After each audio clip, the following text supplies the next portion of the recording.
यमुनाने खूप मोठी आग लावलेली असते. जेव्हा ती सुलक्षणाला घेऊन येते तेव्हा कावेरी घरच्यांसोबत प्लॅन बनवत असते. नेमकं तोच प्लॅन सुलक्षणाने खिडकीतून ऐकलेला असतो. कावेरीने यशला सुलक्षणाने माफ करावं यासाठी मोठा प्लॅन रचलेला असतो आणि त्यामध्ये घरचे सुद्धा तिला साथ द्यायला तयार असतात. जेव्हा कावेरी सगळ्यांना प्लॅन समजावते की आपण फक्त यशला लागलं असल्याचं नाटक करायचं, म्हणजे त्याने काय होईल, मांना असं वाटेल की यशला लागलं आहे आणि एवढा त्रास सहन करून फक्त त्यांच्यासाठी यश हे सगळं करतायत, तर मग एका क्षणात त्यांना माफ करून टाकतील. म्हणजे काय होईल, यशला लागणार पण नाही आणि यशला माफही करतील.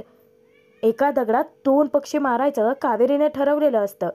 परंतु ते सगळं सुलक्षणाने स्वतःच्या डोळ्यांनी पाहिलेलंही असतं, ऐकलेलं सुद्धा असतं कानांनी. विद्या तर हसून कावेरीला सांगते की वा वहिनी, काय जबरदस्त प्लॅनिंग बनवलंय तुम्ही. घरातले सगळेच जण आनंद साजरा करत असताना इकडे यमुना मात्र सुलक्षणाचे कान भरते. बघतेस ना ती मुलगी तुझ्या विरोधात फसवणुकीच्या भाषा करते. इमोशनल ब्लॅकमेल करून यशला माफ करायला भाग पाडायला येते. यमुना कावेरीच्या विरोधात तर भडकवतेच, परंतु यश विरोधात सुद्धा सुलक्षणाचे कान भरते. किती अनबिलिव्हेबल आहे हे, बघतेस ना. आणि आपला यश एका शब्दाने सुद्धा तिला काही बोलला नाही. तिला सांगितले सुद्धा नाही की हे चुकीचं आहे, हे नको करायला. मी अगदी बरोबर बोलत होते ना. आता तरी माझ्या बोलण्यावरती विश्वास बसला ना. तेव्हा सुलक्षणा रागात तिच्याकडे एक कटाक्ष टाकते आणि यमुनाची बोलतीच बंद होते. परंतु जे सगळं इकडे कावेरीने आधी बोलायला हवं होतं ते आत्ता सुलक्षणा निघून गेल्यानंतर बोलते. सुलक्षणाच्या मनामध्ये मोठा गैरसमज झालेला असतो. कावेरी घरातल्या सगळ्यांना तळमळीने रिक्वेस्ट करते की परंतु आपण जे काही करत आहोत ते सगळं किती चुकीचं आहे. ही माशी शुद्ध फसवणूक आहे आणि ही फसवणूक करताना घरातले सगळेच जण सामील होते. ही गोष्ट जेव्हा ना समजेल तेव्हा त्यांच्या मनाची काय अवस्था होईल. कावेरीने एका बाजूने प्लॅनही समजावलेला असतो आणि दुसऱ्या बाजूने तिला सुलक्षणाचीही काळजी वाटते. आपला हेतू कितीही चांगला असला तरी सुद्धा ते खोटंच राहणार ना. आणि बाबा, आशाने मिळवलेली माफी ही तात्पुरती राहते. कावेरीने तिला जे वाटतं ते बोलून दाखवलेलं असतं आणि घरच्यांना तो मुद्दाही पटतो. यशही आपल्या मनातलं बोलून दाखवतो की हो, यांचं मला पटतंय, मला माची फसवणूक करायचीच नाहीये. तेव्हा विद्या आता वैतागून तो प्लॅनच कॅन्सल करून टाकते आणि कावेरी यश दोघांपुढे हात जोडत म्हणते की तुम्ही दोघांना धन्य आहात. हे दोघांचे विचार किती सारखे आहेत ना. तेव्हा यश कावेरी एकमेकांकडे पाहून स्माईल देतात. यांनी आता जरी प्लॅन कॅन्सल केला असला तरी सुद्धा आग तर लागलेलीच असते. आता फक्त त्याचा भडका उडणं बाकी असतं, कारण सुलक्षणाने जे ऐकायला नको नेमकं तेच ऐकलेलं असतं. त्याच्यानंतर दुसऱ्या दिवशी यश कावेरी मंदिरात जातात. तेव्हा गुरुजी त्या दोघांनाही प्रसाद देतात. तो प्रसाद खाऊन झाल्यानंतर यश गुडघ्यावरती बसून हात जोडून सुलक्षणासाठी प्रार्थना करत असतो. त्याचप्रमाणे कावेरी सुद्धा यशसाठी प्रार्थना करते की देवी आई, तू अख्ख्या जगाची जननी आहेस. यश त्यांच्या आईची माया पुन्हा मिळवण्यासाठी तुझ्या चरणी आले आहेत. त्या आई मुलामध्ये जो दुरावा आला आहे तो लवकर दूर कर आणि परत एकदा त्यांना एकत्रित आण.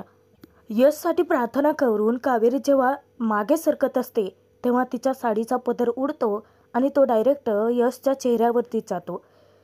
ती मागे सरकत असताना यशच्या चेहऱ्यावरून कावेरीच्या साडीचा पदर जातो आणि त्या स्पर्शातच यशला एक वेगळीच जाणीव होते. खरं तर खूप मोठा चमत्कारच घडलेला असतो, कारण या क्षणी तो स्पर्श यशने ओळखलेला असतो.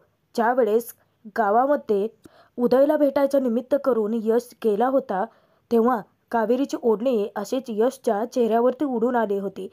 तो आणि हा स्पर्श एकच असल्याचं यशला जाणीव होते आणि तो एकटक कावेरीकडे पाहतच राहतो. यश जेव्हा झटक्यात उठतो तेव्हा कावेरी त्याला विचारते की तुम्ही सुद्धा तीच प्रार्थना केली ना जी मी केली होती. तेव्हा यश म्हणतो की हो, देवीकडे मी ही प्रार्थना केली की मला माचं प्रेम परत मिळू दे आणि तिचा अबोलासुद्धा लवकर दूर होऊ देत. शेवटी माझ्या मापर्यंत हीच देवयाई प्रार्थना पोहोचवेल. तेव्हा कावेरी यशला सांगते की तुमची प्रार्थना नक्की पूर्ण होईल, कारण तुमचं मन स्वच्छ आहे आणि तुमची प्रार्थना तुमच्या मावरचं असलेलं प्रेम खूप निर्मळ आहे. या सगळ्यावरती यशला आता एक खूप मोठा उपाय सुचतो. खरं तर देवयाईने यशला दिलेला मोठा संकेतच असतो. त्याला त्याचा बालपणीचा एक किस्सा आठवतो की तो आणि उदय जेव्हा मंदिरामध्ये दर्शनासाठी आले होते तेव्हा एक व्यक्ती असंच कठीण व्रत करत होता. तेव्हा त्या व्यक्तीने यशला सांगितलं होतं की त्याची इच्छा पूर्ण होत नव्हती, म्हणून त्याने देवाकडे साकडं घातलं होतं, नवस केला होता आणि आता त्याची इच्छा पूर्ण झाली आहे म्हणून तो हे कठीण व्रत करत असल्याचं सांगितलं. त्यावेळेस सुलक्षणा अशीच यशवरती नाराज होती. स्वारी म्हणूनही तिने माफी दिली नाही, म्हणून यशने सुद्धा लहानपणी असंच कठीण व्रत केलं होतं आणि सुलक्षणाच्या काळजाला मायेचा पाजर फुटला होता. सुलक्षणाने धावत येऊन यशला अडवलं होतं आणि त्याला माफीसुद्धा दिली होती. त्याला एवढंही सांगितलं होतं की तू माझं शहाणं बाळ आहेस आणि माझा यश कधी चुकणार नाही. यशवरचं असलेलं तिचं प्रेम तसूभरही कमी होणार नाही. तेव्हा यश कावेरीला आनंदाने सांगतो की या सगळ्यांवरती मला एक उपाय सुचलाय आणि बालपणी नक्की काय प्रसंग घडला होता तो सगळा प्रसंग कावेरीला सांगतो.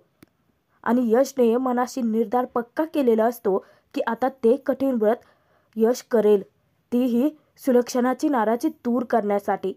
थोड्या वेळानंतर यश मंदिराच्या पायथ्याशी जातो आणि तो जेव्हा आपल्या अंगातील शेला पायाला बांधतो तेव्हा कावेरी त्याला विचारते की हे काय करताय. यश तिला सांगतो की हे मी कठीण व्रत करतोय. जोपर्यंत मला माफ करत नाही तोपर्यंत हे व्रत मी करत राहणार. मी माफ करत नाही तोपर्यंत या मंदिराच्या पायऱ्यात चढ उतार करत राहणार, तेही एका पायाने.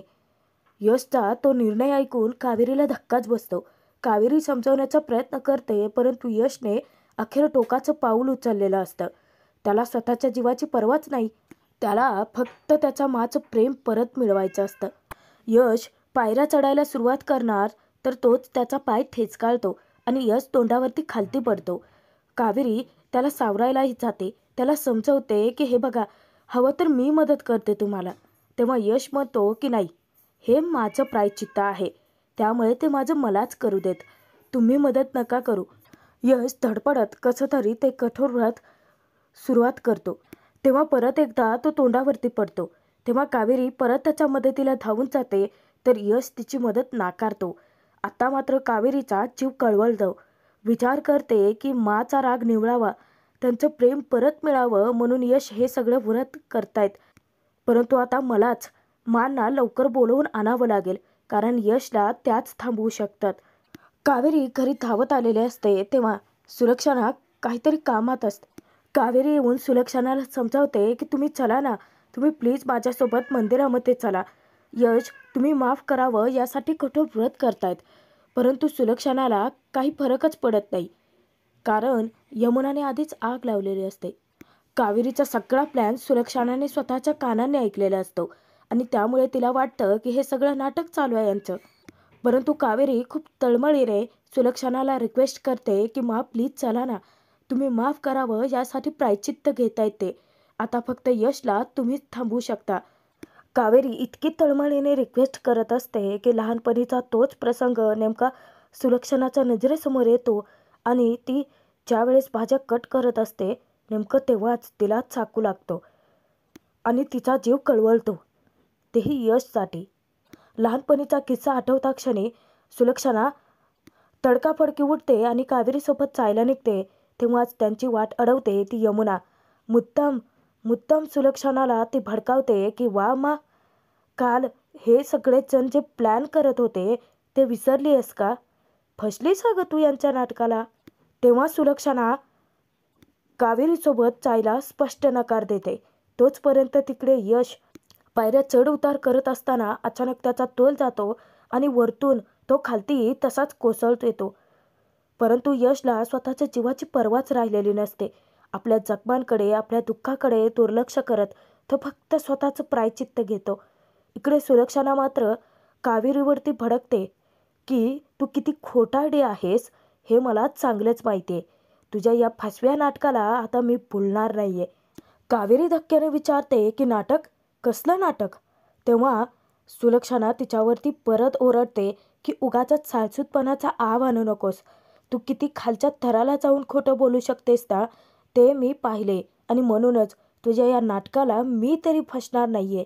सत्यता काय आहे हे सुलक्षणाला अजून माहितीच नसतं. हो, मान्य आहे की तिने प्लॅन केला होता, परंतु तो परत रद्दही केला आणि यश जे प्रायश्चित्त घेतोय ते स्वतःच्या जीवाची पर्वा न करता घेतोय. सुलक्षणाच्या मात्र मनात अजूनही तेच गैरसमज असतात. स्वतः तर खोटं बोलतेच, परंतु इतर घरच्या सगळ्यांना तू त्यात सामील करून घेतलं. लाज वाटते मला तुझी की तू माझ्या मुलाची बायको आहेस याची.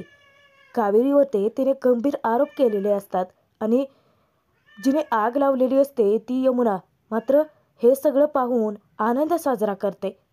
कावेरी जीवाच्या आकांताने सत्यता दाखवून देण्याचा प्रयत्न करते की अहो, तुम्ही प्लीज माझ्या बोलण्यावरती विश्वास ठेवा. यश खरोखरच ते दिव्य करतायत, ते प्रायश्चित्त घेत आहेत. तुम्ही चला. अहो, स्वतःच्या जीवाची पर्वाही करत नाही आहेत. ते धडपडतायत, पडतायत, लागतंय त्यांना. यश तोपर्यंत तिकडे परत एकदा वरतून खालती कोसळतो आणि त्याला आता खूप खोलवर जखमाही झालेल्या असतात.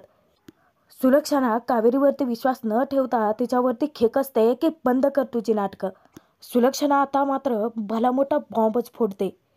कावेरीवरती ती खेकसते तरच तिला जाबसुद्धा विचारते की तुला काय वाटलं ग? तुझ्या या सगळ्या नाटकांना, भोळ्या भाबड्या चेहऱ्याला, या खोटा गाळलेल्या अश्रूंना भुलेल मी? काल रात्री तू सगळ्यांसमोर जे काही बोलत होतीस, सगळ्यांसोबत जे काही प्लॅन रचत होतीस ना, ते सगळं ऐकलंय मी. आत्ता मात्र कावेरीच्या पायाखालची जमिनीच हादरते. माझ्या भावनांशी खेळून, माझ्यासमोर एक नाटक रचून मी तुम्हाला माफ करायचं हेच ठरलं होतं ना तुम्हा सगळ्यांचं. सुलक्षणाने आता जो धमाका केलेला असतो ना, कावेरी मात्र जबरदस्त हादरलेली असते. आता या सुलक्षणाची समजूत घालायची तरी कशी? हा गैरसमज दूर करायचा तरी कसा? याचा पुढे तिला मार्गच दिसेनासा होतो. तोचपर्यंत यश कसाबसा तरी स्वतःला उठवतो आणि परत एकदा प्रायश्चित्ताला सुरुवात करतो. इकडे सुलक्षणा कावेरीला जाब विचारते की काय झालं? आता का गप्प बसलीस? बोबडी वळली का तुझी? जाऊन सांग त्या यशला आणि तुझ्या प्लॅनमध्ये जे कोणी होते ना सामील, त्या सगळ्यांना की तुमच्या या नाटकाला मी फसणार नाही आहे. कावेरीला सुलक्षणाने मोठ्या धर्मसंकटातच टाकलेलं असतं. कारण जोपर्यंत सुलक्षणा माफ करत नाही तोपर्यंत यश ते कठोर व्रत करत राहणार. सुलक्षणा तर तेथून तोंड फिरवून निघून जाते. कावेरी जेव्हा धावत यशकडे येते तर यश परत एकदा पायऱ्यावरती कोसळलेला असतो. कावेरीच्या काळजाचा ठोका चुकतो. ती जाऊन त्याला उठवणार तर यश तिची मदत नाकारतो. तो तिला चिकूची शपथ घालतो. आता तर कावेरीला त्याने अडचणीतच टाकलेलं असतं आणि परत नव्याने उभं राहत स्वतःला सावरत तो प्रायश्चित्ताला सुरुवात करतो. कावेरी यशच्या या अवस्थेला स्वतःला दोषी मानते. कारण प्लॅन तर तिनेच बनवला होता. तेव्हा यशच्या वाटेत जे काही अडथळे असतात, म्हणजेच नारळाचे कवचाल जे पडलेले असतात, ते सगळं कावेरी धावत येऊन दूर सारत असते. यश आश्चर्याने तिच्याकडे पाहतच राहतो, परंतु कावेरी मात्र थांबण्याचं नावच घेत नाही. यशच्या मार्गात येणारा प्रत्येक अडथळा ती दूर करते. कारण तिला फक्त एवढंच वाटत असतं की त्याला त्रास होऊ नये. अचंबित होऊन तो कावेरीला परत विचारतो की हे सगळं तुम्ही का करताय माझ्यासाठी? तेव्हा कावेरी बोलते की या सगळ्याला मी सुद्धा तितकीच जबाबदार आहे. स्वतःला ती कोसायला लागते, त्यामुळे हे प्रायश्चित्त ती सुद्धा घेणार असं सांगते. यश परत एकदा ते कठोर व्रत चालू करतो तेव्हा तो धडपडतो आणि परत कोसळणार तर कावेरी त्याला सावरते. यश तिला सांगतो की प्लीज नका करू मदत. तेव्हा कावेरी वैतागून विचारते की यश, अहो थांबवा ना हे सगळं. या सगळ्यांनी त्रास होतोय तुम्हाला.